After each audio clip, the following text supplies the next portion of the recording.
उससे पहले एक सत्य घटना को आपके सामने सिलसिलेवार रखते हैं। एक ऐसी लड़की की तलाश की जा रही थी जो उल्टी पैदा हुई हो। सभी बच्चे पैदा होते हैं।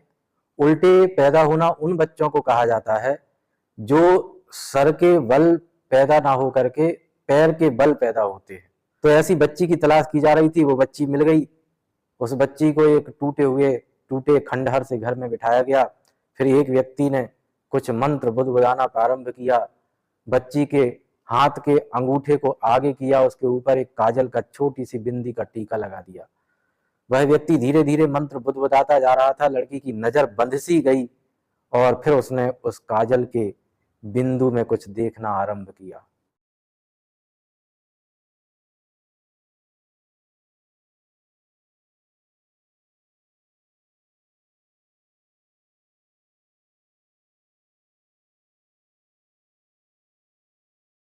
जय माई की। हाजरा तंत्र मंत्र की चर्चा करूं उससे पहले एक सत्य घटना को आपके सामने सिलसिलेवार रखते हैं। एक ऐसी लड़की की तलाश की जा रही थी जो उल्टी पैदा हुई हो। सभी बच्चे पैदा होते हैं। उल्टे पैदा होना उन बच्चों को कहा जाता है जो सर के बल पैदा ना हो करके पैर के बल पैदा होते हैं। अर्थात सबसे पहले इस दुनिया में उनके पैर आते हैं और अंत में सर आता है। ऐसे बच्चों को उल्टा पैदा होना कहा जाता है। जो सीधे पैदा होते हैं उन्हें उल्टा पैदा होना कहा जाता है, और जो उल्टे पैदा होते हैं उन्हें सीधा पैदा होना कहा जाता है। तो ऐसी बच्ची की तलाश की जा रही थी, वो बच्ची मिल गई। उस बच्ची को एक टूटे खंडहर से घर में बिठाया गया। फिर एक व्यक्ति ने कुछ मंत्र बुदबुदाना प्रारंभ किया। बच्ची के हाथ के अंगूठे को आगे किया, उसके ऊपर एक काजल का छोटी सी बिंदी का टीका लगा दिया। वह व्यक्ति धीरे धीरे मंत्र बुदबुदाता जा रहा था। लड़की की नजर बंध सी गई और फिर उसने उस काजल के बिंदु में कुछ देखना आरंभ किया।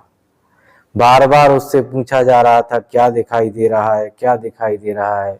अब लड़की बोलने लगी। उसने कहा, एक जगह दिखाई दे रही है, वहां एक व्यक्ति आ रहा है। वह व्यक्ति आकर के झाड़ू लगा रहा है। फिर वह झाड़ू लगाने वाला व्यक्ति चला जाता है और वहां एक भिस्ती आता है जो पानी छिड़क करके उस जगह को शुद्ध करता है। यह सब उसे उस काले बिंदु में दिखाई दे रहा था। उस जगह को शुद्ध करने के बाद एक व्यक्ति एक कुर्सी को लेकर आता है। उस कुर्सी को उस जगह पर, शुद्ध की हुई जगह पर बिछा दिया जाता है। फिर एक मौलाना जैसे व्यक्ति, मौलवी, एक कोई मुस्लिम व्यक्ति आते हैं और उस कुर्सी पर बैठ जाते हैं। फिर वे सामने रखे हुए एक बोर्ड पर लिखना आरंभ करते हैं। जो वे लिखते जाते हैं वो लड़की उस सब बातों को बताती जाती है।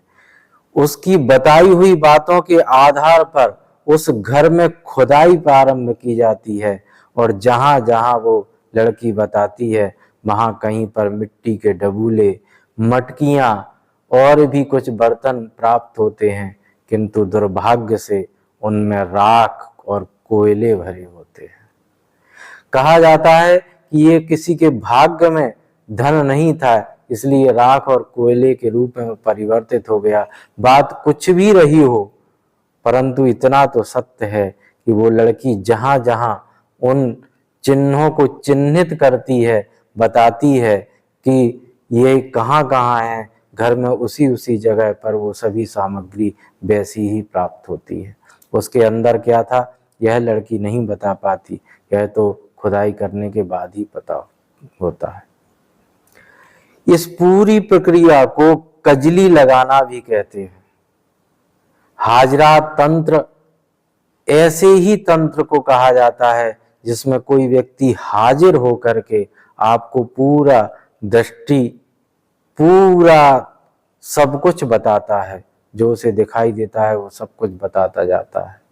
इसी को हाजरात तंत्र कहते हैं। हाजिरात शब्द उर्दू से लिया गया है, अर्थ होता है हाजिर होकर के किसी को बताने वाला।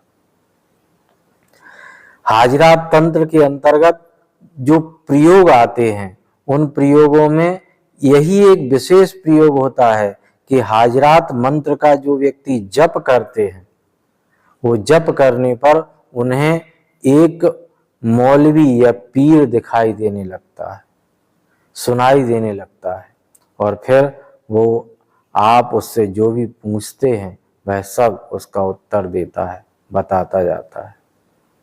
हाजरात मंत्र तंत्र बड़ा ही प्रचलित और उन्नत तंत्र मंत्र रहा है।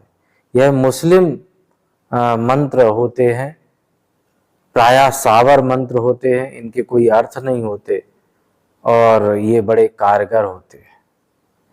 आज ऐसे दो मंत्रों की चर्चा हम आपके सामने रखने वाले हैं जिनको बड़ी आसानी से सिद्ध जागृत करके लाभ लिया जा सकता है। एक मंत्र जो सावर मंत्र है जो आपको दिखाई दे रहा है, इस मंत्र को किस तरह से सिद्ध जागृत करना है इसकी एक पूरी प्रक्रिया है। शर्त यह है इसमें कि इसको वही व्यक्ति सिद्ध या जागृत कर सकता है जो उल्टा पैदा हुआ हो। इस मंत्र का वह व्यक्ति 41 दिन तक उसको जप करना होता है और जप संख्या होती है प्रतिदिन 3125। 3125 की संख्या में प्रतिदिन 41 दिन तक जप करना होता है और 41 दिन के अंदर 1.25 लाख जप संपन्न हो जाता है। शर्त यह होती है कि 41 दिन तक उस व्यक्ति को न प्याज खाना है, न लहसुन खाना है, न मांस मदिरा का सेवन करना है और ना ही स्त्री के साथ संसर्ग करना है। इन सभी से उसको बच करके रहना है। इस मंत्र का जप करना है, पश्चिम की ओर मुख करके जप करना है। मुस्लिम जो मंत्र होते हैं अधिकांश उनमें पश्चिम की ओर मुख करके ही जप किया जाता है और तेल का चिराग जलाना है। हाँ, जो हमारे यहाँ दीपक जलाया जाता है ऐसे ही मुस्लिमों में चिराग जलाया जाता है, चिराग रोशन किया जाता है। तो तेल से चिराग रोशन करना है और इस मंत्र का जप करना है और अगरबत्ती जलाना है, खुशबू वाली सुगंधित अगरबत्ती जलाना है, बतासे का प्रसाद लगाना है, थोड़ा सा पानी भी रखना है छिड़कने के लिए और गुलाब के फूल रखना है। बीच में बोलना नहीं है, शर्त यही है कि बीच में बिल्कुल नहीं बोलना है।